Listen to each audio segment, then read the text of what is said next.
آه الأهلي بابا الشغلانة يا دنيا، الأهلي بابا الشغلانة. ازيكم عاملين ايه النهارده؟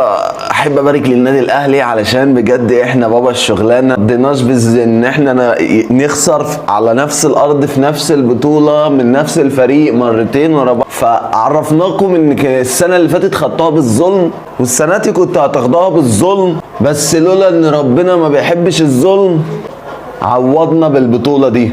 تحكيم تعريس علني، مقصورة الملعب كانت مليانة من إدارة اتحاد الكرة الأفريقي، نفسهم المغرب هي اللي تاخد البطولة، وكلهم نزل عليهم غضب ربنا أول ما الأهلي سجل جون. أنت فعلا يا أهلي قاهر الدنيا كلها. إيه يا عم الجمال اللي أنت عامله ده؟